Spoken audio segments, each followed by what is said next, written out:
السلام علیکم ورحمۃ اللہ وبرکاتہ۔ نحمدہ ونصلی علی رسولہ الکریم، اما بعد۔ ہمارے اکابر علماء رمضان کس طرح گزارتے تھے؟ محترم ناظرین، قرآن کریم رمضان کے مہینے میں نازل ہوا۔ اللہ نے قرآن میں کہا، بسم اللہ الرحمن الرحیم، شہر رمضان الذی انزل فیہ القرآن۔ ہم نے قرآن کو رمضان کے مہینے میں نازل کیا۔ رسول اقدس صلی اللہ علیہ وسلم ہر سال رمضان میں حضرت جبرائیل علیہ السلام کے قرآن کریم کا دور فرمایا کرتے تھے۔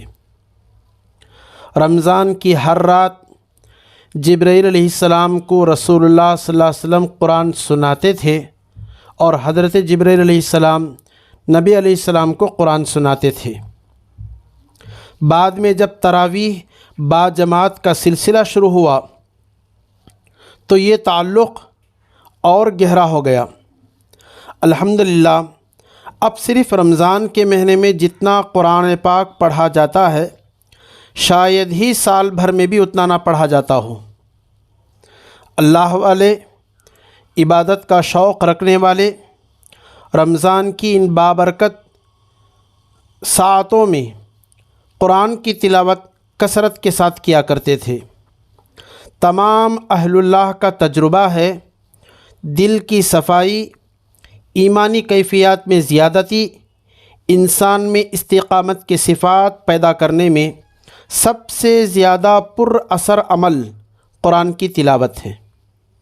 اس لیے جن کو اللہ توفیق دے، ان حضرات کی زندگی میں قرآن کی تلاوت میں استقامت سب سے زیادہ نظر آتا تھا۔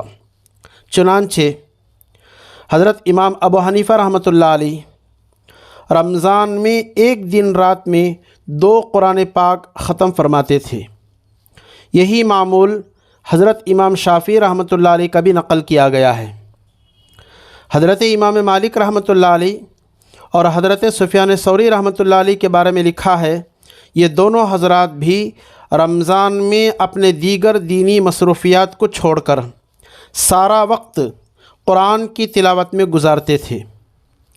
امام ابو بکر ابن عباس رضی اللہ تعالیٰ عنہ فرماتے ہیں، میں نے 30 سال سے ہر روز ایک قرآن کریم پڑھنے کا معمول بنا رکھا ہے۔ اس کو علامہ نووی رحمۃ اللہ علیہ نے شرح مسلم میں لکھا ہے۔ تلاش اور تحقیق کرنے پر سینکڑوں ایسے واقعات ہمارے اکابر اسلاف کے ملتے ہیں جن کا رمضان عبادت و ریاضت میں کثرت ہو جاتی ہے۔ معمولاتی زندگی کو چھوڑ کر رمضان کے مہینے کا پورا لطف اٹھاتے تھے۔ بزرگوں کے واقعات حقیقت ہیں، صرف کرامات نہیں ہیں۔ اکابر کے معاملات اس وجہ سے نہیں لکھے جاتے کہ سرسری نگاہ سے ان کو پڑھ لیا جائے، بلکہ مقصد اپنی ہمت کے موافق ان کا اتباع کیا جائے۔ اسی لیے میں آج آپ حضرات کے سامنے ہمارے اکابر علماء کے واقعات ذکر کرتا ہوں، تاکہ ہمارے اندر ہمت پیدا ہو، ہم بھی ان کی اتباع کرنے والے بنیں، ہم بھی اپنا رمضان صحیح وقت صحیح طریقے سے عبادت میں ہم گزار سکیں۔ سید الطائفہ حاجی امداد اللہ مہاجر مکی رحمۃ اللہ علیہ خاص کر رمضان کی راتوں میں شب بیداری کا اہتمام فرماتے تھے۔ مغرب کے بعد 2 حافظ اوابین میں سناتے تھے۔ عشاء کے بعد تراویح میں آدھی رات تک 3 حافظ قرآن سناتے تھے۔ اس کے بعد تہجد میں 2 حافظ قرآن پاک سناتے تھے۔ اسی طرح پوری رات اوابین میں، تراویح میں، تہجد میں، نمازوں میں ان کی گزرتی تھی۔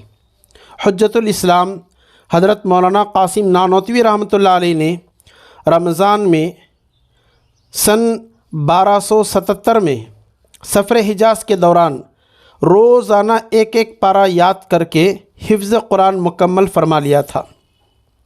پھر اس کے بعد بکثرت قرآن کی تلاوت فرمایا کرتے تھے۔ تراویح میں بڑی مقدار میں قرآن پاک پڑھا کرتے تھے۔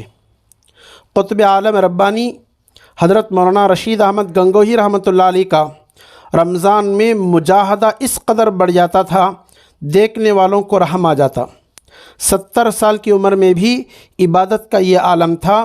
دن بھر کے روزے کے بعد اوابین کی 20 رکعتوں میں کم سے کم 2 پارہ تلاوت فرمایا کرتے تھے۔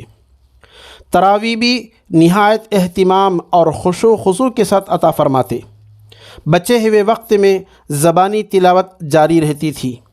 تہجد میں بھی 2-2.5 گھنٹے تلاوت میں صرف کرتے۔ نماز فجر کے بعد اشراق تک وظائف میں درود میں مشغول رہتے۔ یومیہ یعنی روزانہ کم سے کم 15 پارے قرآن کریم ختم کرنے کا تھا۔ حضرت مولانا شاہ عبد الرحیم صاحب رائے پوری رحمۃ اللہ علیہ رمضان میں تمام مصروفیات ختم کر کے خلوت نشین ہو کر تنہا بیٹھ کر عبادت و ریاضت میں مصروف ہو جاتے۔ 24 گھنٹے میں صرف 1 گھنٹہ آرام فرماتے۔ تلاوت قرآن کریم سے نہایت شغف تھا۔ آپ حافظ قرآن بھی تھے، اس لیے رات کا قریب سارا وقت قرآن کی تلاوت میں صرف ہوتا تھا۔ جب خود تراویح میں قرآن کریم سناتے تو 2-2.5 بجے تراویح پڑھ کر فارغ ہوتے۔ اخیر عمر میں جب خود سنانا چھوڑ دیے تو تراویح میں پورا مہینہ 3-4 قرآن ختم سن لیا کرتے تھے۔ رمضان میں تو اس قدر مجاہدہ بڑھ جاتا تھا، دیکھنے والوں کو ترس آتا تھا۔ حضرت شیخ الہند حضرت مولانا محمود حسن دیوبندی رحمۃ اللہ علیہ کی رمضان میں خاص حالت ہوتی، دن رات عبادت کے سوا کام ہی نہ ہوتا۔ آپ گرچہ خود حافظ نہ تھے لیکن نہایت اشتیاق کے ساتھ، شوق کے ساتھ دیگر حفاظ کرام سے تراویح اور تہجد کے نوافل میں ساری رات کلام پاک سنتے تھے۔ بعض تراویح میں آپ کا 6 10 پارے سننے کا معمول بھی نقل کیا گیا ہے۔ ساری رات آپ متعدد حفاظ سے کلام پاک سننے میں گزار دیتے۔ تہجد کی جماعت میں دیگر اہل خانہ اور متعلقین کو بھی شریک کر لیتے۔ مسلسل کھڑے ہونے کی بنا پر آپ کے پاؤں پر ورم آ جاتا تو دل میں خوش ہوتے، الحمدللہ اس سنت کی ادائیگی کی بھی سعادت ہمیں حاصل ہو گئی۔ رسول اقدس صلی اللہ علیہ وسلم نمازیں اتنے رکعت طویل فرماتے تھے تہجد کی نماز میں کہ پاؤں ورم آ جاتا تھا۔ اس طرف اشارہ کر کے فرماتے ہیں کہ الحمدللہ اس سنت کی ادائیگی کی بھی سعادت مجھے مل گئی۔ محدث کبیر حضرت مولانا خلیل احمد صاحب سہارنپوری رحمۃ اللہ علیہ باوجود کثیر علمی مصروفیات، تصنیفی مشغولیات کے باوجود رمضان کا نہایت اہتمام فرماتے۔ جب تک طاقت رہی کبھی تراویح میں قرآن پاک سنانا نہیں چھوڑا۔ عموماً تراویح میں قرآن پاک 1.25 پارہ پڑھنے کا معمول رہا، جو انتہائی ترتیل کے ساتھ پڑھا جاتا۔ رات میں تہجد کی نوافل میں انہماک بھی رہتی۔ دن کے اوقات اکثر تلاوت، علمی انہماک میں گزار دیتے ہیں۔ جوں عمر بڑھتی گئی فوراً اہتمام میں اور بھی زیادہ اضافہ ہوتا گیا۔ حکیم الامت حضرت مولانا اشرف علی تھانوی رحمۃ اللہ علیہ رمضان سے بڑا لطف حاصل کرتے تھے۔ رمضان میں اکثر خود قرآن شریف سناتے، نصف قرآن تک 1.25 پارہ، پھر 1 پارہ روزانہ پڑھتے۔ 27ویں شب کو اکثر حضرت مولانا اشرف علی تھانوی رحمۃ اللہ علیہ ختم کرتے تھے۔ تہجد کی نماز میں 1 پارہ روزانہ پڑھنے کا معمول رہا، بعض دفعہ اس سے بھی زیادہ پڑھا کرتے تھے۔ جب حکیم الامت مولانا اشرف علی تھانوی رحمۃ اللہ علیہ تہجد کی نماز پڑھتے تو ایسا محسوس ہوتا کہ ایک نور مثل صبح صادق اوپر کو اٹھتا اور سفید رنگ کے شعلے حضرت کے جسم پر بار بار اوپر اڑتے۔ یہ معمولات اشرفی میں لکھا ہوا ہے۔ شیخ الحدیث حضرت مولانا محمد زکریا صاحب مہاجر مدنی رحمۃ اللہ علیہ کو تلاوت سے اس قدر شغف تھا، رمضان کے علاوہ بھی ایک دن میں 10 پارے پڑھنے کا معمول تھا۔ ایک تبلیغی جماعت میں جو صرف 1 رات اور 1 دن کی جماعت تھی حضرت کی، شیخ صاحب کی، 3 قرآن کریم ختم کیے۔ اس کے علاوہ رمضان میں یومیہ روزانہ 30 پارے پڑھنے کا تقریباً 42 سال تک معمول رہا۔ شیخ الاسلام حضرت مولانا حسین احمد مدنی رحمۃ اللہ علیہ کے یہاں رمضان کا مہینہ تو باغ و بہار کا زمانہ ہوتا تھا۔